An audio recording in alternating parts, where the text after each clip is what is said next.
Parce que les gens m'appellent. Azolela yo, azolela nzembo na yo, azolela nzembo na yo. Nga na yeba na ngati.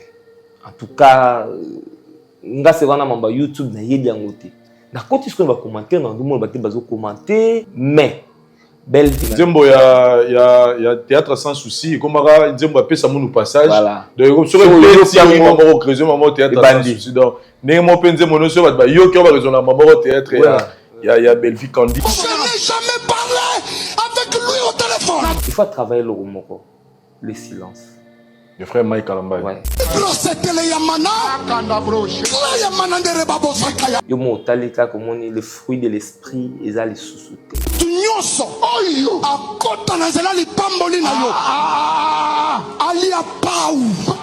Dieu ne fait pas des choses parce que yo linga bomo banguna na. Mabolongo na nga yoyo. Na yobo bukango liboso tata. Conseil en plus c'est azonga kaminge pa nzambe ulaye la kabiso na réseaux sociaux. C'est ça. Et là on a aussi na ye azala mingi concentré dans musala na ye. Au moins les réseaux sociaux. Bon ça m'appelle un courage té. Bon pelisa sou ba live boloba. Bon limbisa biso ba analyse tout ça là. Conseil na osenga na mama Tamar. Aza musala nzambe. Soka ye na réseaux sociaux à parler de nzambe. À parler mukie na ye. À parler mukie na couple na ye na mobali na ye. Ça bandoki na maseke. Maseke na bino nde bobombi yango kana kati ya maquillage. Bobombi yango na sima français. Réseaux sociaux, eko tombola yo, eko bamba yo mabe. Je lis beaucoup de commentaires. Ah, moi si oyo azala rande boy. Ah, moi si oyo, tu vois? Et balongoli na ram musala nzambe ba mo kitisa moi si oyo. Or le respect o azaki nango. Valeur to estime o babanda o pesa ye et comme kita. Si tu n'as rien à dire, zoatana ko bondela. Ko ya réseaux sociaux te po ba live mo bo ndeti kaka na olobelanga. Nga. Comprends? Bon Baranzoto pour la zone taille kitoko tout ça. La voix du peuple, oh la voix du peuple, oh c'est bien oh. Vincent Chilouise, étoile de la presse. La voix du peuple, toujours longueur d'avance. Les informations partout dans le monde. La voix du peuple, toujours actualité dans les Bonne année, chers amis téléspectateurs, bonne année, fidèles. Il y a abonnés à La Voix du Peuple, succès, réussite, progrès. Et là, Nabino et Sika Bozali, on est aujourd'hui le 1er janvier 2025. Et Sika Poyo, ko présenter émission à Liboso et grande notre joie, il y a ça l'émission lelo, il y a Mananu, un serviteur de Dieu, c'est lui qui a consacré Vinae pour la ko adorer, ko louer Nzambe et n'a pas différents cantiques. Nous allons parler de lui parce qu'il a quelque chose de très important à annoncer lelo na public na ye na bandeko balanda rapé ba ora musique il y a Nkolo et puis pourquoi pas le paix ba sujet oyo uti ko sala un peu base na niveau internet où nous avons vu la sortie médiatique qui a sorti plutôt pas médiatique mais sortie à prédication et frère Mike Alamba concernant il y a pasteur Christian autrement appelé Newman et puis situation bien sûr Nabiso Tamar, la femme Tamar, au niveau internet.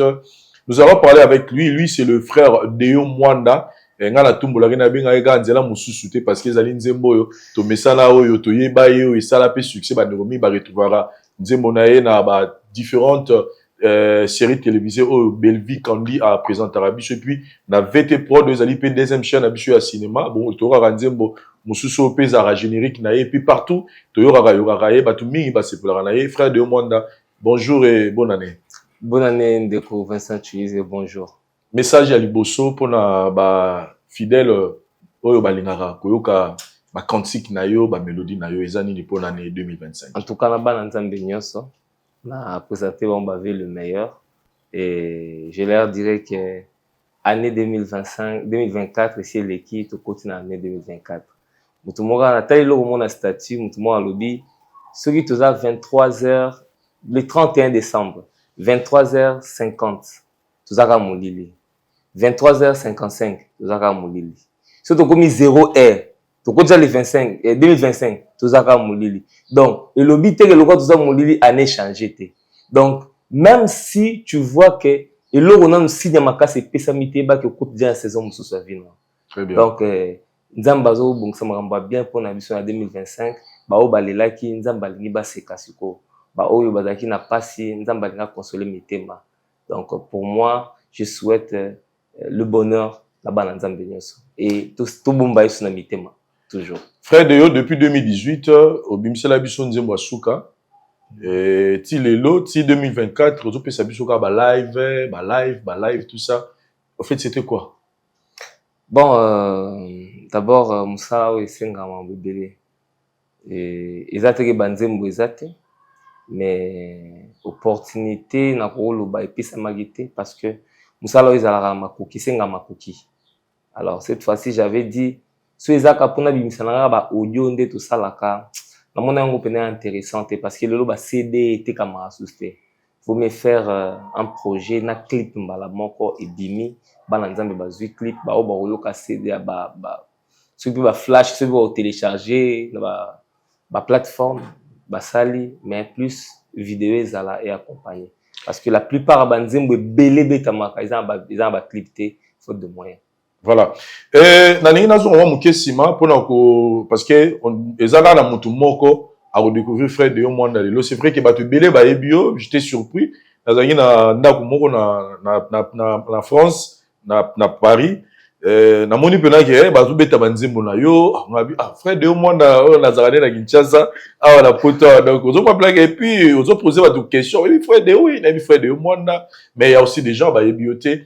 Na ki to songa na no ne bandele sika oyo uta et pas il y a frère Moïse Matuta et tout endroit sur la rande de Kwango. Na epse est-ce que ba Frère Deo Mwanda mtabana nzembo ya na chela yo motema. Atsunga bi o ya solo ngabi oui.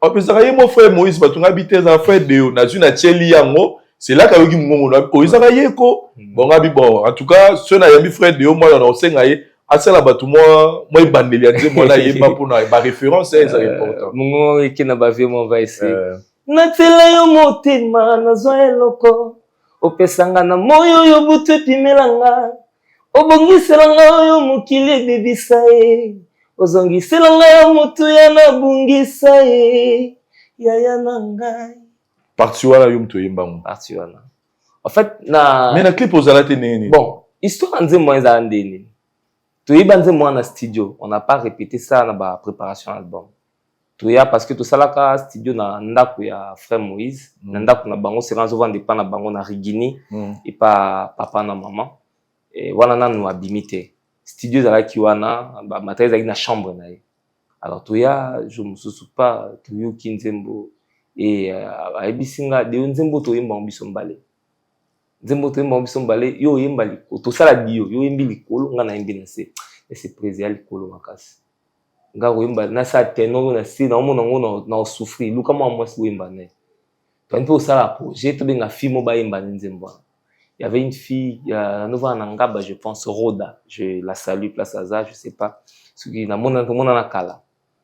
Tout le cas, Roda, était Roda, bah, une bonne sœur, je sais pas qu'est-ce qui s'est passé. Abikate. Nga moni, Yo Bandi, le frère Pichu Alandi, frère Armel Azu, après nga na yé, na bandi lisusu. Après ça, puis boula bien. Nde ekendela ki bongo. Alors, tant on zembo sili, en fait, succès makasi album wana to zelela kango penza na nzembo wana te. Pour dire vrai. Et ba nzembo ezalaki lokola ba nde yo Yesu. Comment kombo na nga na buku na ya lopango nde yo Yesu. Na kiti na yo bovanda mibale te o. Nzembo wana en fait, yaki parmi ba nzembo fa yeso boki bo beti yango na ba live wana me bimite o santi ki zo zwa ba église. Mais Natilo Motema, c'était une belle chanson, mais ndeti ngai personnellement, comment on impact dans monde ngesala boy na zelela kango par rapport à nzembo na msu wana ileka. Nzambe nda sala makambo na ye. Et tant on va tourner clip pendant la mission de service mon à Goma, j'ai déjà parlé ça dans plusieurs reprises. J'ai fait 4 mois. Bazelinga tant on l'a eu au moins qu'album fallait bima, faire ça la clip de basali. Tant on a essayé ya ko bandelango mais de qualité comme agité parce qu'il fallait bien insérer kaka bala na kiti yango batikaki Mais au moins, référence, bah, tu vas y aller, après, les bichos, au bimisi, mais référence, il y a mon neza, Nzela Moussousouté, reconnaissance, là, ils ont mis, et pas, il y a Bellevie Candy, tout le bas. En fait, je bénis Dieu pour cette sœur. Bellevie, c'est une sœur pour moi. Na moni kutu mutu mwa komelenga na commentaire. Ozalaka famille bota. Nebisie nazalaka mwana nzambe. Parce que je sais que abaku que famille bota bayo karabanzembo. Je peux pas me limiter na kata famille. Mais Bellevie c'est une sœur exceptionnelle. Tant on a salé album nangai nando luka babete la nzembo na bando monana te. Banzembo quoi. J'avais pas l'argent. Et nanda obetango liboso na théâtre ya V12 na pièce moko bato bazala na kin c'est wana la sœur notre star Ornella Ilunga nani Ornella Ilunga tanga bimi première pièce na sala je pense la joie principale par V12 ezala na titre ya théâtre mon Facebook et puis il y a film na Facebook c'est moi qui l'a réalisé alors na concours ya venanga Damien Dominicaine. Alors, on est la princesse. La princesse, oui. Ouais. Princesse. On a peut-être qui pièce na liboso à jouer. Et bando betango, bando betango, bando déjà aussi pela nango. Et puis à un moment, Prince Eyenga, Prince Luamba, d'ailleurs Prince Luamba, on a d'ailleurs Prince Eyenga parce que là mon tunanga kala. Prince bando betango na bokeseni. Nga eba nangate. En tout cas. Nga se wana mamba YouTube na yedi yango te. Je me souviens ka Prince Abenga. Mais batazo luka mtayemba nzembongo. Mtayemba nzembongo. Na koti ce qu'on va commenter na ndumo bate bazo commenter. Il na nzembo libaku bando beta na Légende TV.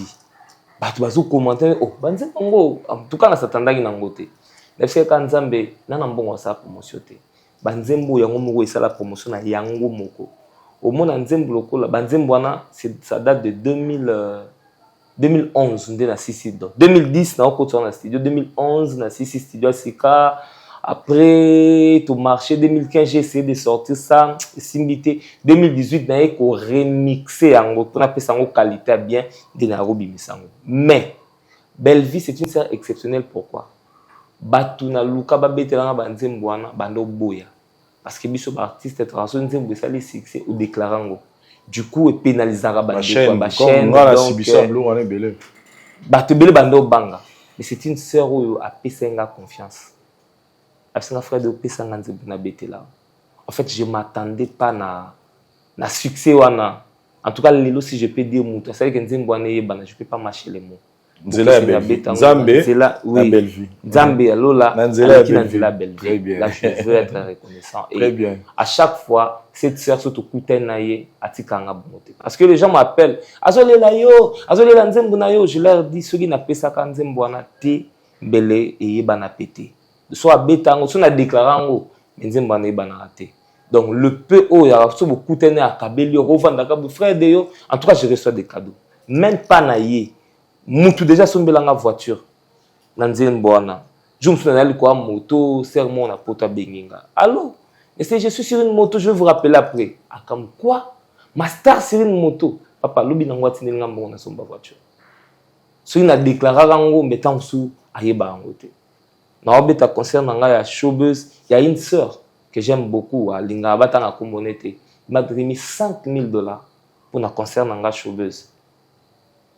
Et ça Nanzela, il y a Nzembo parce que bande ko landango na chaîne ya Bellevie Candy. Donc pour moi, je suis vraiment reconnaissant na amour wana témoigner pour nanga et azanga te ko sala ba vidéo sur yango et puis ça va commenter mon abengo Fredeo Nzembo na yo presque chaque mois, chaque semaine, elle m'appelle pour parler de cette chanson.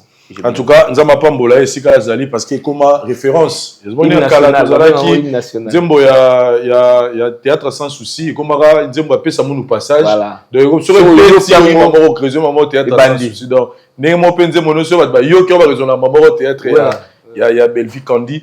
D'ailleurs moi ça fait un bout de temps aujourd'hui mi s'appelle Nzembo mais là tu peux ba na posa na makasi projet nino yo Eli Bisolelo na 2025. En fait, projet 2025 au Makalaté, si Dieu me fait grâce, je pense le 15 janvier, il faut lancer en haut. Alors, il y a un épineux na ekolobela. 2023-2024, Zelenga anemoko ya vache maigre. C'est anemoko ya difficile makasi. J'ai connu des problèmes. On n'a souhaité même pas na pire ennemi nangai. Et Nzamba ebi pourquoi ekomaki ndenge ekomelaki. En tout cas, je peux dire peine retoucher les fonds hein, parce que c'était pas facile. Et biloko za vraiment muta beli AVC muta beli likamo, j'ai connu des trahisons, j'ai connu des problèmes et ba relation et ninganaki. Mais tant que makamone sonda koya, il y avait une chanson que Nzamba pisanga depuis kala et matenga somutema titre nangoza fanda na kimia ata mi pepeye ata ba mbonge ye nazo bana molimo nanga elimo nanga fanda na kimia mosungi nayo alalaka te animbaka te Nzambe nayo azana bomo. Frère, ekomelenga oki déposer bana na classe bana bando tanga na malula nga na va na lemba 14e rue à Lemba terminus utiki bana na classe tu veux rentrer à la maison tali mukioza na option na zu moto na koyozo bana te. Il fallait faire les pieds de malula ti Lemba terminus pour rentrer encore à pied pour zobana ozongi sabana na ndako. Au moins, après, bimba na bimi classement la papa achète-moi de l'eau. Au talimbon aux anangobi ou ezakambon à 207. Tout comme on a terminé. Si beaucoup t'en a 4 mois sur papa, je suis fatigué, on prend la moto. Mais aux encourager car non, il faut marcher. Les hommes pour avoir de la force. Mais ils m'ont en moté. Tu sais, tu bête à ma solo, biso tu souffres fort dans la vie. Souffrir ça nous a la ratam sur nos responsabilités. Vous avez moi dans la carte à libot. Mais c'est quoi en tant que parent vivre cela et je m'imagine comment papa n'a biso bandé ko vivre en gros et au moins papa belé ba umela tena mokili. J'ai passé des moments très difficiles. Madame Nangai Nazemi jusqu'à 7 mois à Salinano à Kenon CPNT parce que j'avais pas l'argent. Et un jour il y a Nanga na linga mingi il y a Sylvie Bonga ko fela ki papa. On a commis dans matanga lokola linga nzembo nzela mosusu te. Et pour koya matanga il fallait même na defa transport parce que na salaki na ndo ya te parce que lembati bandal pour nanga c'était compliqué. Fallait na lukamuta defisanga transport. Quand je suis parti, asinga biozo kendeka boyembi te na matanga papa nzembo nzela mosusu te. Et quand je commençais à chanter, batu ba sepeli ayi une atmosphère na kata ya matanga, c'était vraiment formidable. Et après, ton assisi, la c'est bon on a qui a ozo kende 100% na feye yo. Donc après ça na feye. A sexe nga kutu. A $100 à kabelinga et $100 à nande mte bandaki sepena madame. Donc c'était tellement compliqué. Je me souviens madame Maboti et baobo yo simba moi. Il fallait bima les jours fois bima na bisi na zoya. Bisinga la sinoya. Heureusement que je connaissais le médecin directeur.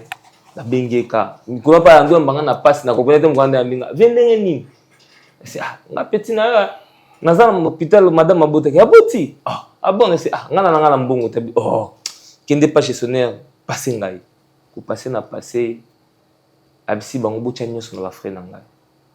Donc malgré dans la difficulté Nzambe quand même a bandé ko tikanga te tant on ando comme na suka. Je me souviens un jour Babengana bana na monde qui appelle à Belleville côté. Là je vais aussi remercier Belleville. Abengaka yemo babenga, je sais pas, faut donner nini. Ando seksanga banzem nzembu na yo, balingi telonga na chitani na boni bana na bi bana bangwa ba outi classe babengana banga bien bon. Dika kuna ndako na lukilata $50 et na pourquoi quand je suis passé à ticket une enveloppe moro ezaki $50 te. Ça m'a permis en foot à trimestre wana ya bana. Et trimestre mususu il y a une dame na poto avandika boya singa nzamba tsinga cœur maman grâce Dieu que Dieu te bénisse nzamba tsinga cœur na foutela bana classe et yem tukuta bandaki tango azui moi retard Ndi nzamba osa miracle nzela belle vie. Mais atinda qui peut deuxième trimestre pour dire que nzamba tika bisoté. À chaque fois ngo koma na sukomi ke awa et na peso témoignage moko nazaka na mbongo mwa ba nazwaka. Zaka une affaire ba $1,500. Et na ebe kaka makambo na ndo sale simba. So makambo ane simbi na ozong salanga mbongo wana facile. Papa. Mukulu na ozo mbongo wana tanka na bando selango. Lendemain na makambo ane ye. Mbongo ane beti. Siko ozanga 2,000 francs transport. $1,500 au banande nya liboma.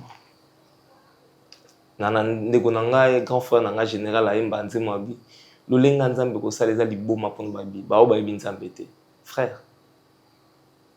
Na baba ninga menace pona mbongo bato. La bisinga dans 2 jours to yana bastafu bakanga yo. Na bimi lokwa escroc. Ndeko Vincent. Nzamba salanga grâce na mama ele na ngai na moi misala to salaka oyo esika pe na salaka to soka mbongo moko na soka moi 6 mètres na ngai sur 20 na lemba zaka moi chantier na ngai nikolanga santa ke nzamba tenga ka kera na kuta ka ndingo na ndingi zaka chantier ko sete na kuta bon nzamba sala miracle belé sona témoigner na nzela to sisate et na auto kuta siko place ngo sika na bando beta boule ba na basoda bakanganga badwalo bomoni bato nsusu ayo kota ba influence ka wasombi lupango jeune nzoka escroc tu vois témoignage et bana nanga depuis ba bota mana ba viva scène moi ndinga to ba o menoter papa et j'étais en train de penser makasi et nabité nazo mikanda lupango na simbisa muto apesa ngata intérêt 100% pourvu que na éviter sonyo je sais que nzamba a robimisa ngai frère na bima journée mobimba na mikanda lupango na lukamta defisanga ta 1000 ata $1,000 mtamona na te. Je suis rentré, j'ai dit Seigneur lobeza mukolo ba yo kanganga. Non, après dans 2 jours ba yo kanganga. Na kota na ndaku na koka prier te. Maya misu na fuka mika na zumi mikanda lupango na boaki na kiti na lobaka phrase moko. Nzambe futela nga nyongo. Na matina lali po na mone lo mso lobate. Ba prière ici là.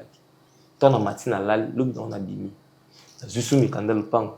Na kesu ko yenga.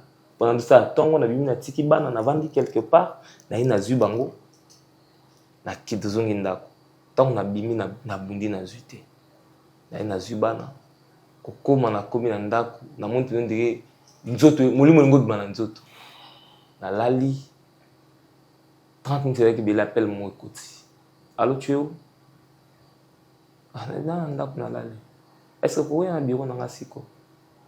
Ah bon? Non, un bureau. Ah, Nathalie P, place à moi, c'est mon sika. Nzambe, norsande. Nabimika na loki moto mo voisin nanga pesinga mo mbongo. Na zu moto, tikuna. Pourquoi na komi? Ba présenter une enveloppe. Ba kabelio. Frère. Na fongola na kati. $1,500. Na bengi ndeko na bisie oyo na défité. Mais nzambe nda futelinga yango. Donc na longwa ka place laki inde tipa mutana maboko. Vomina la lanzala ki natika na ngo. Nous kimia. Omoni ba nzamba selinga yango na psa molimo nanga. Tant na omona ba signe wana j'avais l'espoir que nzamba obimisanga na situation. Heureusement na katikata 2024 Dieu a bimisa nga na situation wana et loko les aki yaki makasi betaki en tout cas c'était pas facile ti nazo bima 2024 oyo je sens quand même ba makamone pesaki makasi siranga parce que mimenga na banyongo mimenga na makambo ebele na perdaki pina biloko ebele alors qu'on s'est reconstitué et c'est au 2025 que j'ai dit Ebenezer. Amen.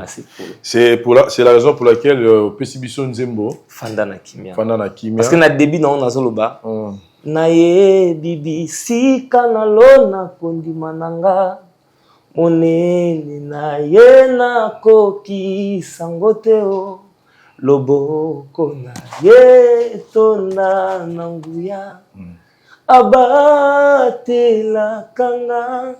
En fait, il faut préciser que c'est une collaboration. Wembina nani? Na sœur Rite Bukasa. Ayemba déjà, toi, Ayem Tobimisi. Oui, non.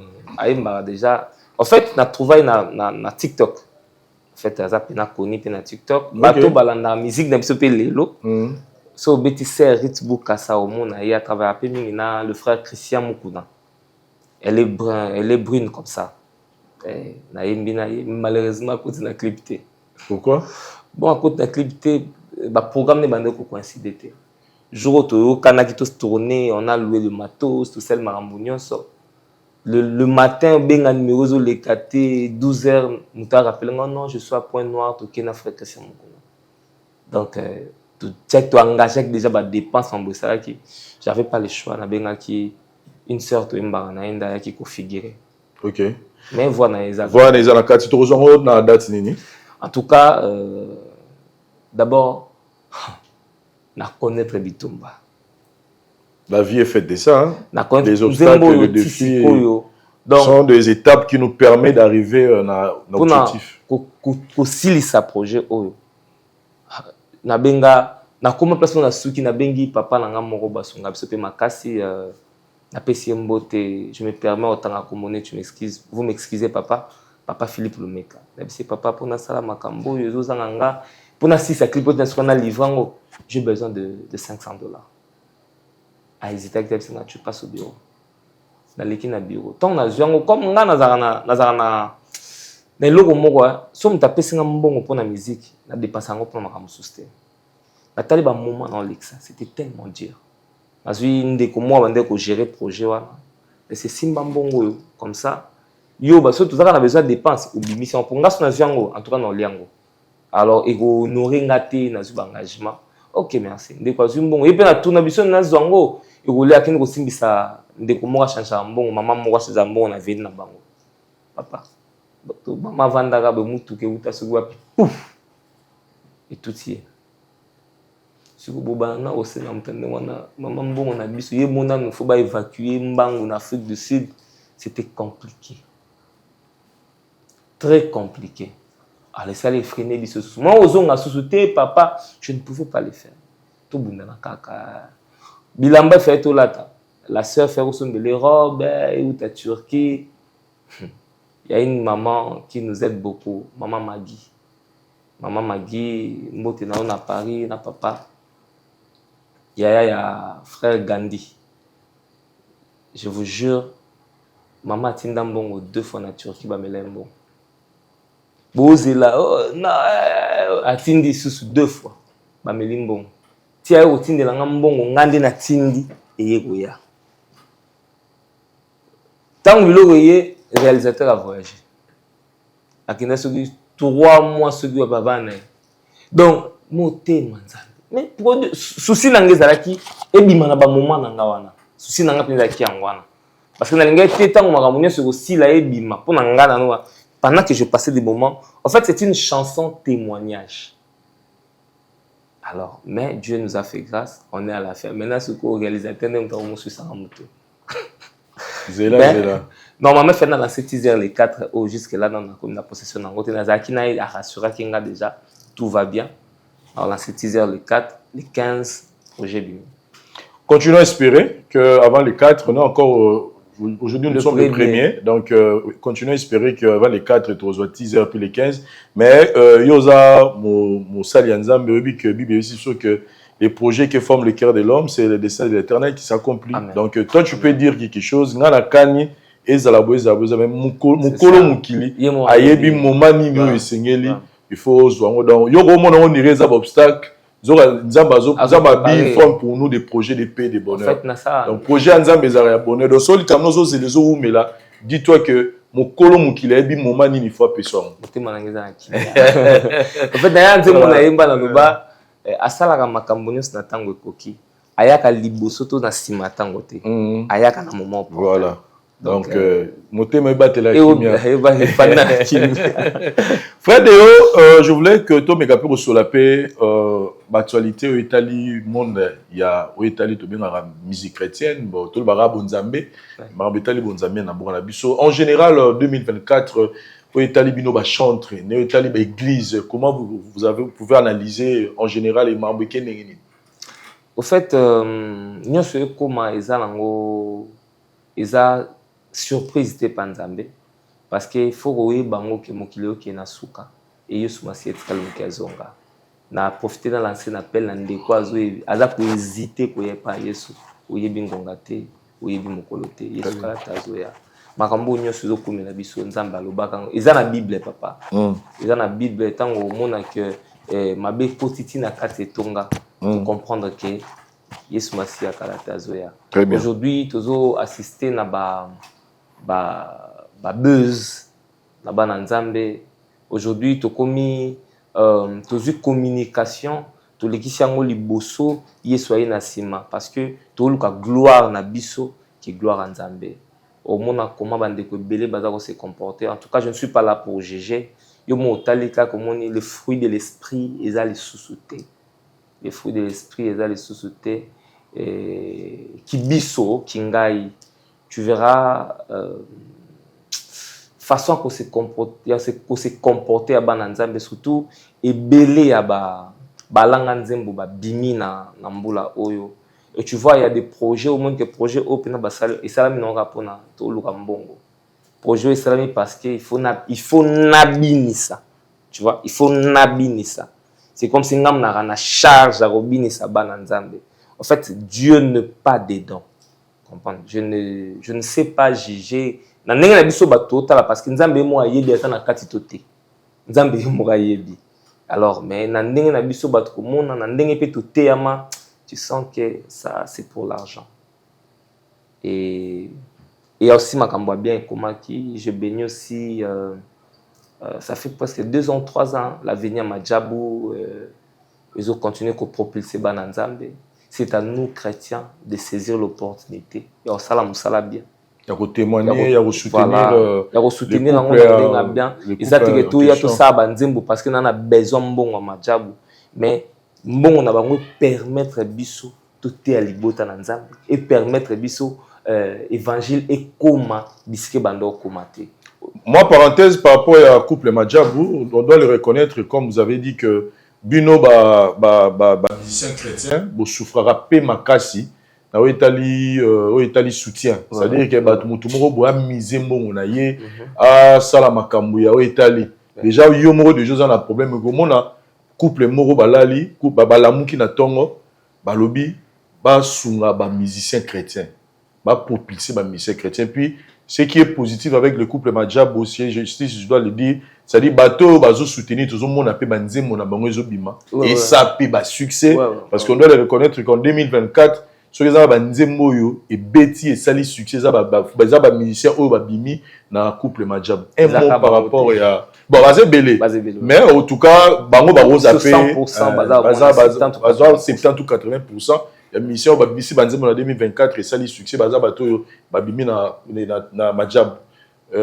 personnellement pour na yo motivation en fait bolingo wana ba manifester. Je bénis Dieu pour la couple Madjabou parce que mbongo bazana ba famille na bango bazana makamusu pa osala ba ko pe ko investir na ndenge mususu pe na bango mais ils ont dit que tout chango pour nzambe. Aujourd'hui surtout on a instrument ils ont la capacité au beta na stade des martyrs ils ont instrument Madjabou donc bazo chape nzambongo na bango ba ma musique na sonde tout le monde na États-Unis ba ma musique na tout le monde na ba poto.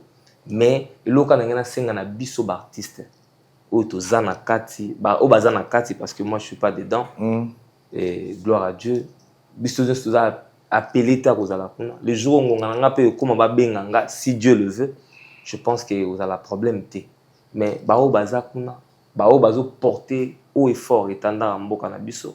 Je bénis Dieu pour mon frère David Izé te solarné à tout moment et tu sens qu'il y a Dieu dedans. Et na lobité baninga mususu nzamba zate mais je profite de cette occasion pour leur dire ba kota le susu na profondeur ba me ba pesa biso oyo ya mutu ya olo le bongise le biso. Très bien. Frère Deo, il y a une vidéo, moi, ça la base aussi, il y a pasteur Mike Kalambay, où il est en train de répondre à pasteur Christian, autrement, tant dans la musique comme Newman, on va aussi assurer bon outil kabiso, na ba attaque, où il y a ça qui souriait, tant le que non, initié par Kofi, tout ça, bah théocritisme et tout ça. Ça dit réaction vis-à-vis de la situation. On a tout banni, on a ici qu'à salir en na façon à salir en donc la forme et les fonds. Comment vous avez trouvé ça? En fait, je pense déjà dans ma cambo, il y a pasteur Mike, il y a Kali Bossou, il certainement. Tout ça, l'émission Monayo, dans le bar Moko. Papa Mike, il faut. Zamba c'est encore plus de maîtrise, plus de sagesse côté là. Moni Azam Moutou, à cause de la choqué, frère. Tala. Dès que tu as une mission, Moutou, moi, bengo bando film papa. Et chaque mois stress moi bon. C'est que la pression bon bazouaka. Il est carton sur ma casse, mais il faut travailler le romoko, le silence.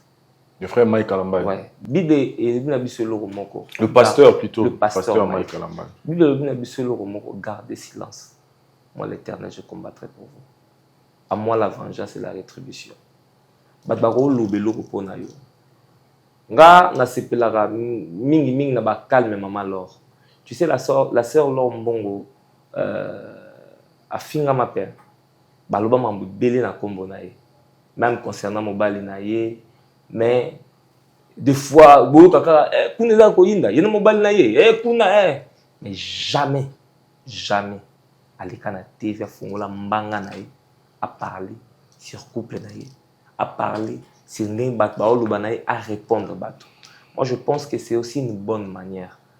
Et au sala que moi bato nzamba pesa yo bazala no kana metema parce que quand on fait ça, webinde tozala raboui papa Vincent ceux qui deux personnes ba komeli to ba bengio yebango ils ont 100 personnes au balinga ko na metema ba bengio te. Ceux qui deux ba bengio.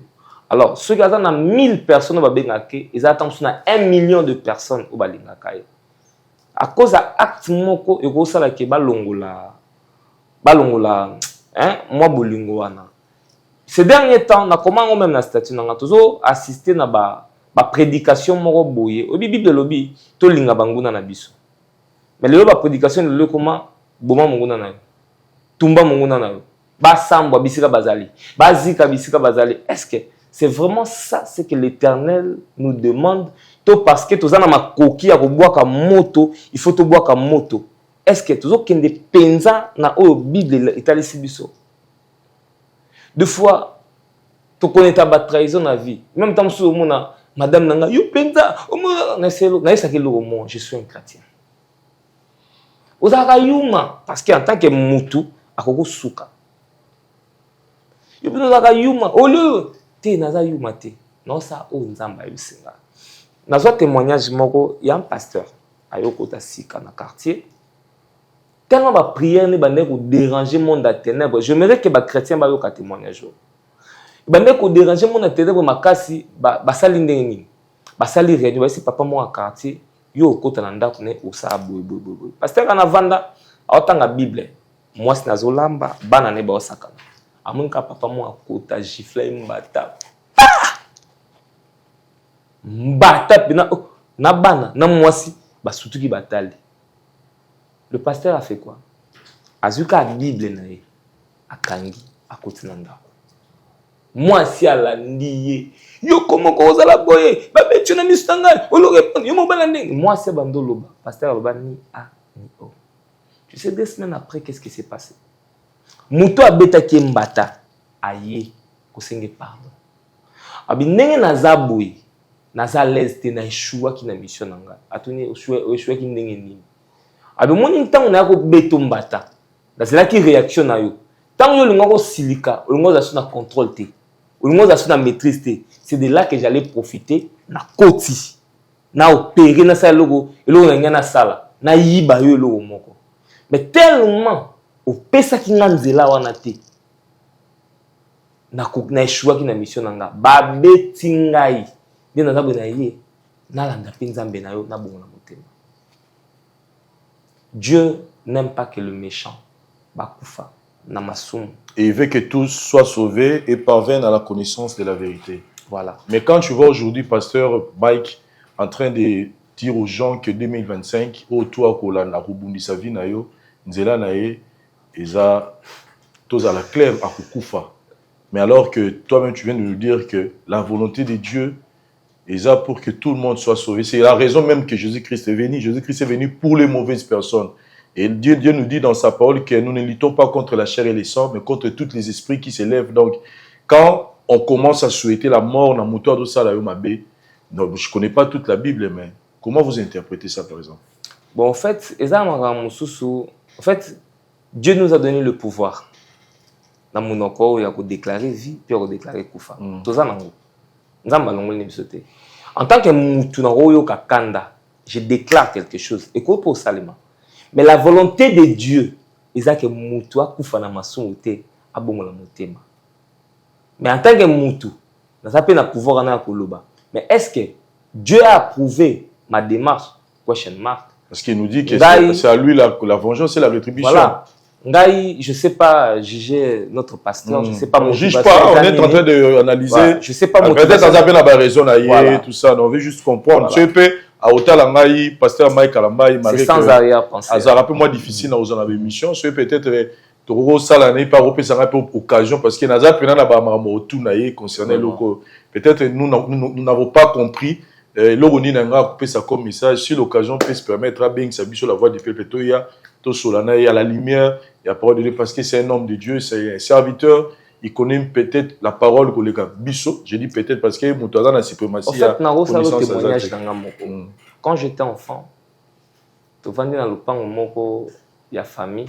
En tout cas, bandeko baolim bisanga na lo témoignage. Ils ba kokomi balé. Ils avaient le pan au moko spirituellement qui m'a bé makasi. Ma bé ya osakanate. So ba compter pouvoir maléfique na quartier na biso le pan on a besoin d'atteindre les bosso toi mi. Na bi bien na quartier. Ils avaient ceux qui au bengi musala nzamba au bondela na ndako ndele ba nuit de prière. Le pan bino. Oya susu. To so yemba le bosso. Oya suste. Parce que bando ciblé batak. Voire même tout ça la nuit de prière moment ka ba frère la bandi ko sambela sika ba memi to que ça la service. En tout cas ba sala nzamba boki ba ne lo quoi. Frère, moi, il y a un service à Liboma. Et à cette époque-là, c'était pas facile. J'ai utilisé ça même dans le scénario parmi les films. Voilà. On l'a utilisé dans le scénario. C'était pas facile. Et na prière na Nzambe, bon ma banguna nanga, bon ma baini nanga, Nzambe, papa prière na ndo zangate. Mais c'est comme si ba inyo bando zo vitamine ba vivre. Pas vivre. Autobonde na Nzambe ba kufaka te. Na sala prière ba kufate. Ba kufate. Parce que la Bible nous dit si vous vous réjouissez du malheur de votre ennemi, attention parce que Nzambe va retourner makambu contre you. C'est-à-dire que toi dans ton cœur, tu peux pas commencer à méditer le mal pour ton prochain. Voilà. Parce que tant on méditer le mal, il y a pas cause attirant envers eux. Donc il y a une nuance place sur là. C'est-à-dire au moins au pambo là-bas, on yonne comme tout le monde sera comme plus malheureux. Papa, zela ba kufa ate. Mais qu'est-ce qui s'est passé les années après? Bato nyos badai ba se livrer ki na pratique wana ya kobundisa biso. Po biso de ka bana mo amiki. 5 bana mo bo ba kufela papa ba kufela mama bavanda na ko na bana mama legi na bango. Ba na force était bana mo amiki. Et ben 9 ans, 10 ans, 13 ans. Je me souviens même mon petit frère Adaki, je pense, ton papa Koufé Azaki, 6 ans, 5 ans. Kadé na biso. Bana moi amiki. Et à chaque fois, tu dois côté nandaku, prière, boule la chaque pourquoi. Qu'est-ce qui s'est passé? Au fil des temps, au fil des années. Tant qu'à tu couler à biso, lupango était kamia, boni gingandi, abota baba. Abota trisomie 21. Bon, asa so tali lelo ba vie ya bato wana.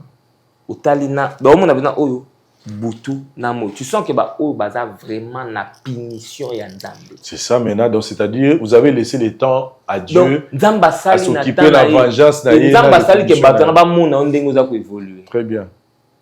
Dieu ne fait pas des choses parce que yo linga bomo banguna na. Nzamba bi quand est-ce qu'il a aussi la nana bango. Et je vous jure, ba mawana bango. Te bablo su to lo baté pour na retirer ba sensibilité moi toi na famille. Très bien. Donc to conclure ni pour le pasteur Mike Alambay que à la place de ya Roloba, l'homme c'est mieux de garder silence et laisser Dieu agir. Voilà.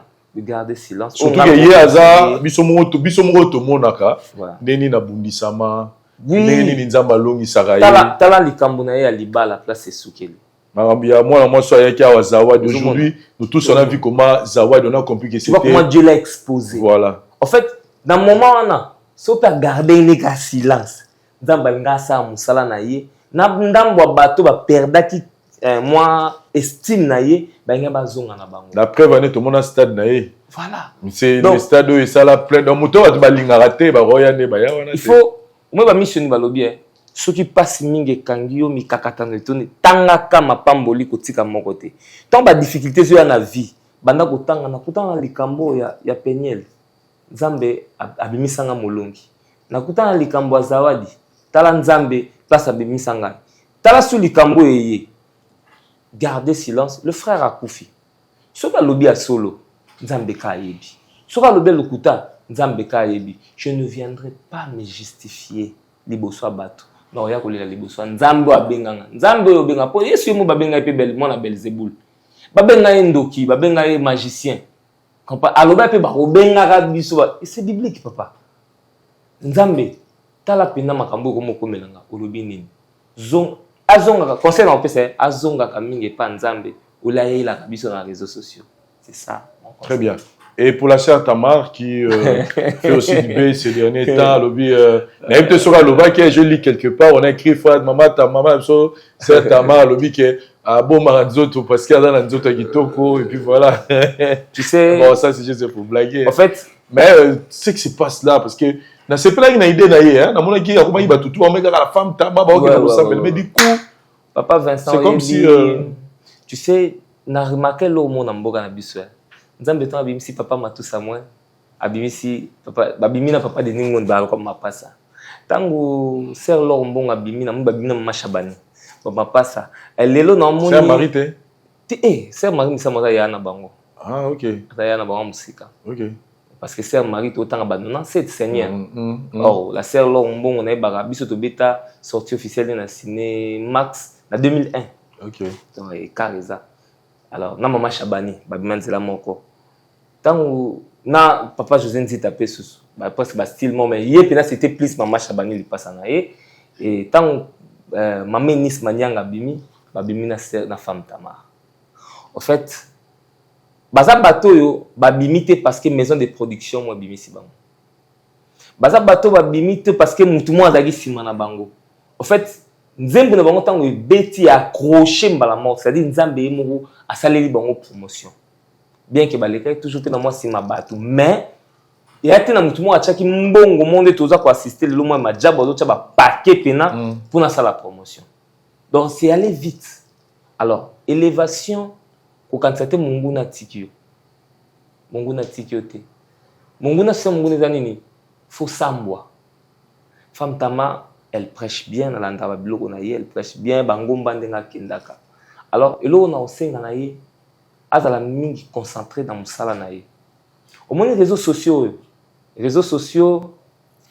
à un moment tando sa émission na yo ba 100 000 vies ba 70 000 vies so pena ngine lengi nango nando kinanga na continuer kaka bon l'émission na ba batalaka tam senga na pe succès moko boy frère na lo baka bien na émission mais tant le ko lo beza kité na se retirer quand je n'ai pas à dire non lo bani et lo me manga kaka na lo bela Yesu je n'ai pas ya ko répondre na ba commentaire à battre muta komelinga na répliquer muta lobi boy na exposer famille nanga na exposer tu vois ya bilo mususu et bon to bomba maka parce que naza ba faiblesse tant que on a bien fongola monoko na ngana réfléchir le roi mutu tant que c'était la ngate ozomona mais tant on a gardé silence na nga mutu moi yeba défaut na nga wana ezate ndeti nga bona zalaka un peu colérique bato ba yebi ngai babiki na zalaka un peu colérique mais na salaka effort côté wana na bomba yango pona beta mabako te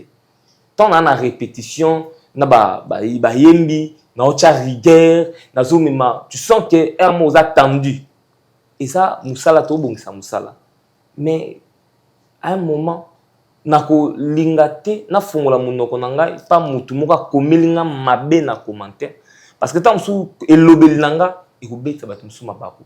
Alors pour ne pas être la pierre d'achoppement pour ne baninga je préfère me taire et ça conseil na senga na mama Tamar ala musala nzambe soka ye na réseaux sociaux à parler de nzambe à parler mukie na ye à parler mukie na couple na ye na mobali na ye. Notre sœur Déborah a connu un problème na foyer na ye. Tu sais pourquoi? Alekaka loba mobali na nga ya sûr. Oui, elle peut dire ça, mais tu yebi ku fatalo mongu na pesa ki. Tu sens que bat balambeli sauce. Donc tu maintenant filmer l'intention na la kisayo. Et cause la papa zara na vie wana te. Mais nzoto la chair est faible. Mukolana ba tenter à kokite. Tango akei nzoka muka piéger à filmer à balancer. Pourquoi? Pour ne pas humilier. Heureusement. Et fragiliser qui couple na bango. Elle a parlé de ça plus tard. Alors ben nangote pendant que maman bande au chauffer. Pendant que maman alors ben la gangote a gardé qui silence na. Plus tard à betion le la témoignage. Je passais dans des moments difficiles la foi nanga. Tala. Moi je pense que c'est cette sagesse que la femme Tamar doit utiliser na musala nzambe o. Réseaux sociaux je lis beaucoup de commentaires tout à l'heure TikTok parce qu'on est obligé à regarder les réseaux sociaux pour tout ça la promotion ah moi si oyo azarande boy ah moi si oyo tu vois et balongoli na ram musala nzambe ba mo kitisa moi si oyo or le respect o azaki nango valeur to estime o babanda o pesa ye et comme kita moi je pense que il est encore grand temps à se ressaisir. Si on a na téléphone na ye, denga tango surtout dans ko sola parce que lelo milliers na biso komi mabe soko sola na mutu te ozala na il faut faire très attention. Aro tala ngotan mususu o batindi tant ça emilinga to minimiser non. C'est parce que je l'aime, c'est ma sœur. Si tu n'as rien à dire, zotana ko bondela. Ko ya réseaux sociaux te po ba live mo bo ndeti kaka na olobela nga comprends tout ya kuna olobela musala nzambe bomba nzoto pour na zan taille kitoko tout ça et ça les pambole nzambe moi je pense que c'est bien mais batu nsusu ba obi Congo ya passi papa oloba malam problème ba oloba donc c'est pourquoi aux autres gens nous olobaki garder silence le terrain combattant pour asenga plus de sagesse. Parce que asenga ngo pepa nzambe très bien asenga plus de sagesse nzambe likambo na lina sala ebeta mabakute nzambe simba munoko na ngai donc na sens. Merci beaucoup frère de Omanda, nous sommes arrivés à la fin de cette émission et message à Soukoza na ngozani ni pona public ko ilandio surtout pour la sortie à Nzembo single la episode de là et vous allez diffuser la chaîne YouTube na yo de frère de Omanda ba troisième kuna oui et vous allez diffuser la chaîne nanga vous allez diffuser na Yowan je pense que affiche Obimadja ba omona très bien ce que j'allais dire il y a Liloba nanga Bokabwani d'abord merci très bien merci Vincent Louise où est à 2025 le 1er janvier donc émission Libosso Fongoli chaîne Oyo. C'est une bénédiction. Amen. Dieu sait pourquoi l'ingaki to solo lana banana nzambe le 1er janvier et je bénis Dieu pour cette chaîne. Ça fait longtemps. Depuis comme na plateau dans le quartier. Il y a souga de ça na GB. Voilà. Donc bala Libosso pour nangai et namba pambola musala Oyo. Amen. Et na tourner vers bananzambe pour leur dire babate la kimia. Même si situation est difficile quand tu es Nzambe à Bossani, Nzamba et Bibiso. Des fois, il nous fait passer dans des épreuves pour atteindre Bisso. Pourtant, surtout comme un matériel didactique, na vie à bande comme Moussous. Au bout comme le ah, oh, écoute, comme le talagoto nga monaki. Tu vois? ozo réconforter bande comme sous. Donc même à tous en poto, makambo ezaka tam so olia te zaka transporter. Ozo na problème mukanda ba pesio delo quitter sol. Mais laisse-moi te dire nzamba bosanilté. Amen. Nzamba zana yo, nzamba tiki yo te. Donc na bande ko nanga basala nzambe, bana na nzambe, ba papa nanga ba pasteur, ba leki na ngai ba musicien bazo ya lelo, bazo bima nzamba osa bangongolo. Tout senga plus bon nzambe. Tozala esalelo oyo ebongi na nkembo na nzambe. Donc tozala nzete ezoboto bambuma kitoko. Non pona kokimisa libota na nzambe nzela nzambe et to benda nde peuple de Dieu. Et yo muto lembi parce que musicien betela ki abetsa ko libaku, laisse-moi te dire lola okota lola te parce que musicien betsa ko libaku te. Ngambalo leza yanga na nzambe nanga. Et je bénis Maman Grâce, Mbotena yo, Merveille, Papa Gauthier Diebo, le couple Maman Charlie, na Docteur Isolé, Maman Maggie, na Papa, le frère Gandhi, vous êtes belé bande konyo sa doxade ou bande konyo so Maman Eska na Canada, vous êtes belé Maman Ladine, vous êtes belé. En tout cas, je vous aime beaucoup. Je vous aime beaucoup. Nzamba Pambola bino 2025 dans la année moko ya bien et dilobananga vraiment ya bokaboneza que tikana biso que toute langue confessera que Jésus-Christ est Seigneur. Merci beaucoup frère de Omwana, merci Nadari Diwanté ça Jivazola Nonga Château Kolo pour ça on a côté technique et pour la biso Tobani année 2025 et nous vous rassurons qu'il y aura que des surprises, des innovations, des beaux créatifs. Ma concept à ces réseaux, préparez-vous, il y a au moins la voix du peuple dans la formule Moussous. Merci, bye. Docteur Pichotondele, pharmacien de formation. Je suis formé à l'université de Kinshasa à la faculté de pharmacie. Et puis je fais d'autres masters en transformation des agro-ressources à l'université Marien Ngouabi et au Canada en préparation de cosmétiques thérapeutiques naturelles.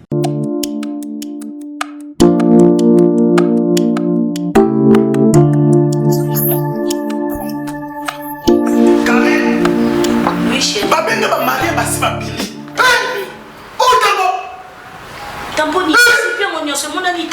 Ok, fais-tu mon nom là? Non, c'est pas côté. T'es carré. Ok, fais-tu mon nom là? Na yela ya ba produit banda kala pona ba tampon wana. Savon d'ici. Pembe, mwindu, akosokono c'est sans problème. Ongengi.